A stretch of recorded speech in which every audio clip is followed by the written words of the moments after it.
Découvrez dans cette vidéo comment retoucher les yeux à l'aide de Capture One.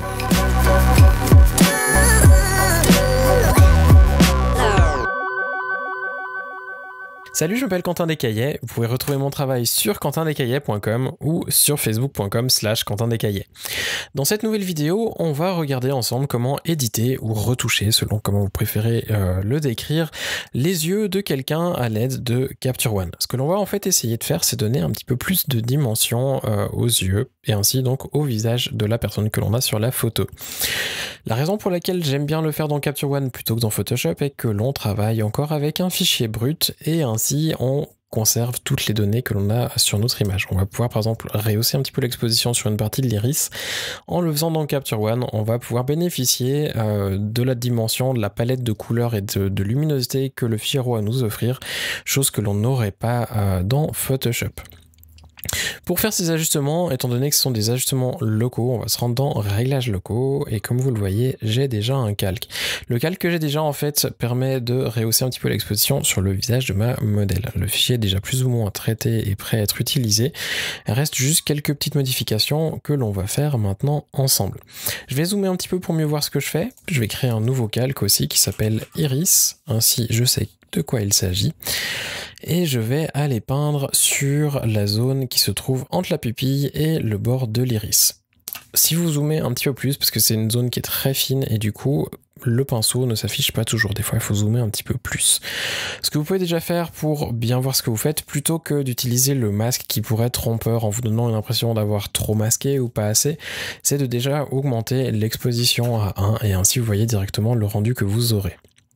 On va donc rehausser un petit peu, et rehausser, on va pas rehausser tout l'œil. Ce que l'on va faire, c'est rehausser juste un petit bout de la partie qui se trouve à l'opposé de notre catchlight. Comme ici, elle est sur le haut à droite, on va réexposer un petit peu le bas à gauche de notre œil. Ça permettra d'avoir un petit peu plus de relief. Je vais faire pareil de l'autre côté. Et juste ça devrait suffire. On peut rajouter un tout petit peu, ça dépend après du rendu que vous souhaitez. Évitez d'y aller trop fort, ça fait vite très faux et c'est pas non plus forcément le but. Je vais augmenter un petit peu la clarté aussi, ça permettra d'être sûr que les zones qui sont un petit peu plus sombres restent bien sombres. On peut même à la limite jouer avec le contraste aussi. Je vais désaturer légèrement afin de donner une impression que ce soit un petit peu plus clair sans forcément trop jouer non plus avec l'exposition. Et on a notre rendu. Si je fais un petit avant-après, on voit qu'on a quand même un changement qui est assez radical. Vous pouvez bien entendu l'ajuster comme vous le souhaitez. Pour mon goût, ça suffirait amplement. Ce serait déjà presque même à la limite un petit peu trop. J'aurais tendance à baisser un petit peu l'exposition. Pas trop non plus. Hop, et voilà. Et ensuite, on peut créer un nouveau calque pour donner encore un petit peu plus de relief. Ce serait de donner l'impression d'avoir des cils, un peu plus de cils en fait, en faisant simplement une seule chose, c'est de les foncer.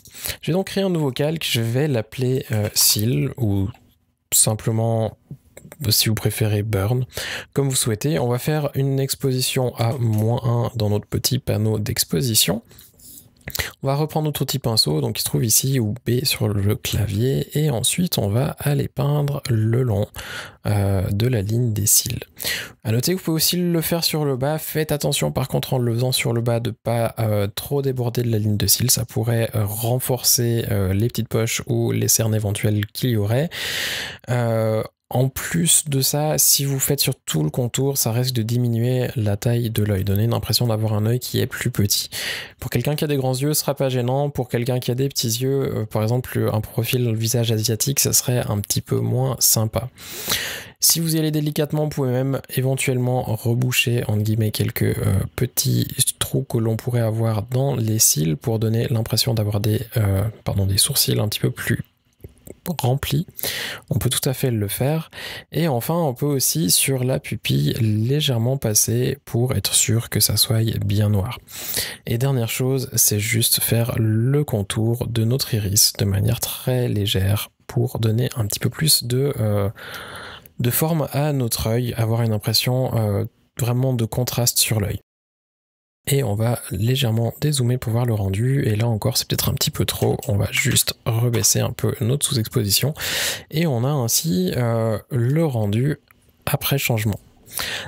Une dernière chose que vous pouvez faire, Personnellement, j'aime pas trop le faire parce que ça a souvent tendance à faire un rendu très faux, et comme généralement on a besoin d'enlever les petites veines par après, c'est rééclaircir légèrement le blanc de l'œil. Sur cette photo, je le ferai pas du tout, c'est pas du tout nécessaire, mais si vous voulez le faire, vous pouvez très bien faire un nouveau calque, l'appeler blanc œil, employer une surexposition par exemple de 0.5, donc d'un demi-stop, et aller avec un pinceau relativement gros juste sur les bords de l'iris pour éclaircir un petit peu le blanc de l'œil. Ça peut de nouveau donner un petit peu plus de relief. Par contre, attention avec ces techniques, ça c'est le truc qui fait que direct on voit que la photo est retouchée. Encore plus dans Photoshop, si l'on enlève toutes les petites veines et tous les petits cils qui pourraient éventuellement se balader, ça va directement sauter aux yeux que ça a été retouché, et ça donne cet aspect un petit peu trop retouché, un peu poupée Barbie. Faites donc attention en augmentant l'exposition du blanc de l'œil, pareil pour l'iris, restez dans une mesure qui paraît relativement naturelle. C'est un petit peu ce qu'il y a à dire par rapport à cette technique. Il n'y a pas beaucoup plus à faire. On peut faire la même chose dans Photoshop. Si vous souhaitez, je pourrais vous faire un petit tuto aussi à ce propos-là. On emploiera des courbes plutôt que l'exposition comme on le fait ici dans Capture One. C'est pratique aussi pour dépanner des fois si on a oublié de le faire dans un fichier RAW ou si on travaille sur un fichier en JPEG. Voilà, c'est tout pour aujourd'hui. Si vous devez avoir des questions, n'hésitez pas à les laisser en commentaire juste en dessous. Pensez aussi à vous abonner à la chaîne, ainsi vous recevrez toutes les informations lors de la sortie des prochaines vidéos. En attendant, je vous souhaite de passer une excellente fin de journée et à bientôt.